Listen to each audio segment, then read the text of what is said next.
नमस्कार दोस्तों, C L live YouTube channel में आप सभी का स्वागत है। दोस्तों, अगर आप चैनल पर नए हैं तो चैनल को लाइक सब्सक्राइब करना बिल्कुल मत भूलिएगा, क्योंकि यहाँ पे नई नई कहानियाँ आती रहती हैं। कहानी है नॉर्थ अमेरिका की, जहाँ पे एक लुसियाना नाम की बूढ़ी महिला रहती थी।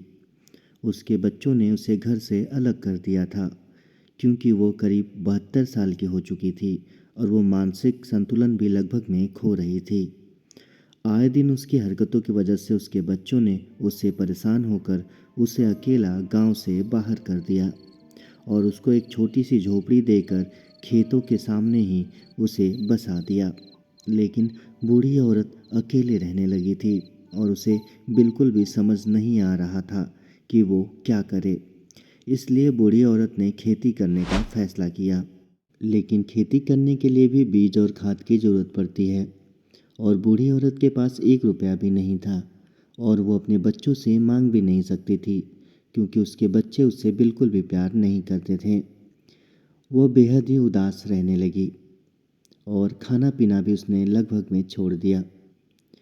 एक बार की बात है, वो पेड़ के नीचे बैठी हुई थी। तभी पेड़ के ऊपर एक चिड़िया आती है। वह अपनी चोंच में आम पकड़े हुई थी। चिड़िया काफ़ी देर तक आम को खाती रही और आम जब ख़त्म हो गया तो वो चिड़िया गुठली को नीचे गिराकर उड़ गई। कुछ दिन बाद वह गुठली से आम का नया पेड़ निकला और धीरे धीरे देखते देखते वह बड़ा हो गया और 1-2 सालों में ही उस पे छोटे छोटे फल लगने शुरू हो गए। इस बात से बुढ़िया काफ़ी खुश हुई।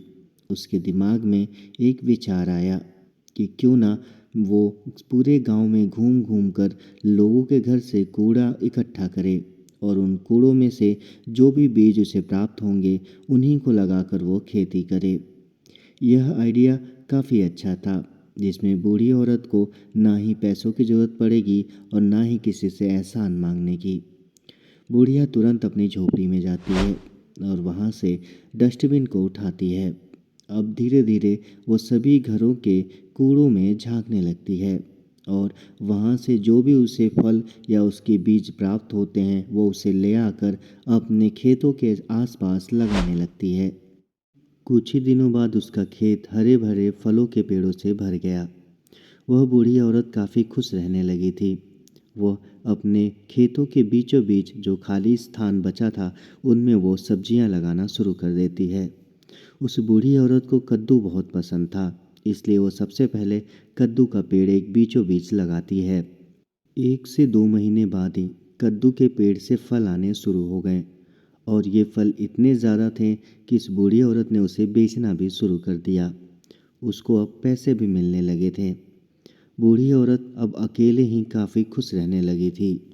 लेकिन ये सब चीज़ें उनके बच्चों को शायद पसंद नहीं आ रही थी। वो जैसे तैसे करके अपनी माँ को परेशान करते रहते थे। कभी उसके पेड़ों को तोड़ देते थे, कभी कद्दू के फल को चुरा लेते थे। एक बार की बात है, जब वो बूढ़ी औरत सो रही थी, तभी उसके बच्चे चुपके से रात में उसके बाड़े में प्रवेश कर जाते हैं और उस कद्दू के पेड़ को काट देते हैं, क्योंकि उस कद्दू की वजह से उस बूढ़ी औरत के पास अब पैसे आने लगे थे। बूढ़ी औरत खुश रहने लगी थी। शायद ये सब बात उनके बच्चों को बिल्कुल भी रास नहीं आ रही थी।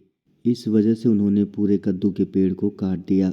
सुबह जब बूढ़ी औरत अपने कांपते हुए हाथों से पानी लेकर कद्दू के पेड़ के पास पहुंचती है तो वह यह देखकर हैरान रह जाती है, क्योंकि उसके कद्दू के पेड़ को किसी ने काट दिया था। पेड़ पूरी तरीके से सूख चुका था। उस बूढ़ी औरत की 2 से 3 महीने की जो मेहनत है वो बर्बाद हो चुकी थी।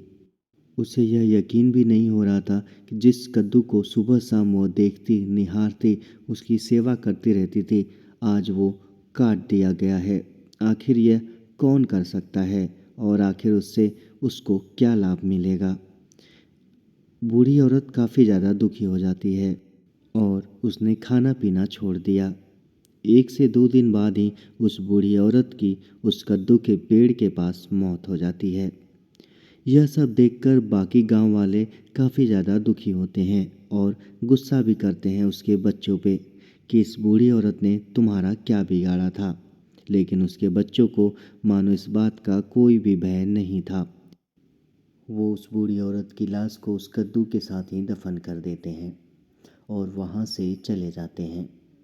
लेकिन कुछ दिनों बाद ही उस पूरी ज़मीन पर कद्दू के नए नए पेड़ उगने शुरू हो जाते हैं और कुछ ही दिनों में उनसे काफ़ी अच्छे फल निकलने शुरू होते हैं। ये फल इतने बड़े थे कि लोगों ने अभी तक इतना बड़ा कद्दू देखा ही नहीं था। इस कद्दू की मार्केट में काफ़ी अच्छी डिमांड होने लगी थी। अब इनके बच्चों को लालच आ गया था, इसलिए उन्होंने उस कद्दू को बाज़ार में बेचना शुरू कर दिया। वो पूरा दिन कद्दू के फलों को तोड़ते, ट्रक में लादते और मार्केट में जाकर उसे बेचते थे। लेकिन जैसे जैसे कद्दू लोगों के घरों में पहुंचने लगा था, कुछ अजीब घटनाएं घटने लगी थी। जो भी उस कद्दू को अपने घर में ले आता, उसके साथ कुछ ऐसा होता जो वह कभी नहीं भूल पाता। एक बार की बात है एक बार की बात है एक जॉन नाम का लड़का उस कद्दू को खरीद कर अपने घर लाता है। कद्दू इतना बड़ा था कि वो उसके फ्रिज में नहीं आ रहा था। इस वजह से उसने बड़ी मुश्किल से उसे उठाकर टेबल पर रख दिया था और कुछ देर के लिए वो घर से बाहर चला जाता है। लेकिन जैसे ही जॉन घर के अंदर वापस आता है, वह देखता है कि कद्दू के आसपास सड़े गले मांस पड़े हुए थे और कद्दू बुरी तरीके से सड़ चुका था, मानो वह कई सालों से रखा हुआ था। और जैसे ही जॉन ने उस कद्दू को उठाकर फेंकना चाहा, उस कद्दू से खून टपकने लगा था। यह सब देखकर जॉन बुरी तरीके से डर जाता है और तुरंत घर से चिल्लाता हुआ बाहर निकल जाता है। वह सोसाइटी के कुछ लोगों को लेकर वापस अंदर घर में आता है। जैसे ही सब लोग घर में आते हैं, सबका ध्यान उस कद्दू पे होता है। लेकिन कद्दू तो बिल्कुल ठीक था, एक फ्रेश वेजिटेबल। अब लोग जॉन को पागल समझने लगते हैं और जॉन को कहते हैं, तुम मेंटल हो चुके हो। लोग जॉन का मजाक उड़ाते हुए वापस चले जाते हैं। लेकिन जॉन इन सब बातों को भूल नहीं पा रहा था। लेकिन तभी जॉन को याद आया कि उसने वीड ली हुई थी, शायद कहीं वो उसका कोई साइड इफ़ेक्ट ना हो। इसलिए जॉन सोने चला जाता है। जैसे ही रात को करीब 1 बजते हैं, जॉन की अचानक से नींद खुलती है और वह देखता है कि उसके हॉल में एक तेज प्रकाश हो रहा था। जॉन भागता हुआ हॉल की तरफ जाता है, लेकिन वहाँ पर जो दिखाई देता है उसे देखकर जॉन दंग रह जाता है। एक बूढ़ी औरत उस कद्दू के ऊपर बैठी हुई दिखती है, जो बेहद ही डरावनी थी। उसके सफ़ेद बाल मानो उसे और भी ज़्यादा खतरनाक बना रहे थे। वह बूढ़ी औरत किसी से बात कर रही थी और कह रही थी, मैं वापस आ गई हूँ। यह सब देखकर जॉन काफ़ी ज़्यादा डर जाता है और हार्ट अटैक की वजह से उसकी वहीं पर मौत हो जाती है। लेकिन अब यह बात धीरे धीरे सभी शहर में फैलने लगी थी। जिस जिस घर में ही वो कद्दू जाता था, वहाँ पर लोगों की मौत होनी शुरू हो गई थी। धीरे धीरे कर कर इस कद्दू ने कोहराम मचा दिया था। जैसे ही इस बात की पता वहाँ के मेयर को लगी, उन्होंने फैसला ले लिया कि अब इस कद्दू के बागीचे को ही जड़ से उखाड़ फेंकना होगा, तभी जाकर लोगों की जान बच पाएगी।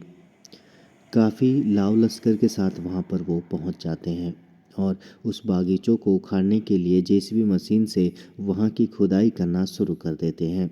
जैसे ही जेसीबी मशीन उस कद्दू के पेड़ के पास पहुँचती है, वहाँ से बुढ़िया की लाश निकलती है। ऐसा लग रहा था जैसे इस बूढ़ी औरत को आज ही किसी ने दफन किया हो। लेकिन यह कैसे पॉसिबल हो? जिस बूढ़ी औरत को आज से 20 साल पहले लोगों ने दफन कर दिया था, वो आज भी जिंदा कैसे है? लेकिन जैसे ही लोगों को कुछ समझ में आता है, तब तक बुढ़िया खड़ी हो जाती है और चिल्लाते हुए कहती है, यहाँ से वापस जाओ। यह भयानक मंजर देखकर वहाँ पर लगभग में 20 लोगों की तुरंत ही मौत हो जाती है, जो उस बुढ़िया के बागीचे को तोड़ने के लिए आगे बढ़े थे। इसके साथ ही वहाँ का मेयर भी मारा जाता है। इस घटना के बाद से कोई भी उस एरिया में नहीं जाता है और उस पूरे एरिया को प्रतिबंधित कर दिया गया है। आज भी वहाँ पे कई कद्दू के पेड़ वैसे ही फल लगे हुए आपको मिल जाएंगे, लेकिन किसी का भी इतनी हिम्मत नहीं होती कि वहाँ से एक भी कद्दू तोड़ ले, क्योंकि लोगों को ऐसा लगता है वह बुढ़िया आज भी उस कद्दू की देखभाल कर रही है।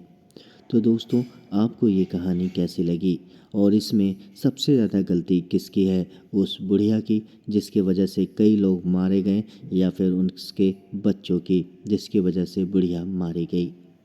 आप हमें कमेंट करना ना भूलिएगा। मिलते हैं नए वीडियो पे। और हाँ, चैनल को लाइक सब्सक्राइब करना बिल्कुल मत भूलिएगा।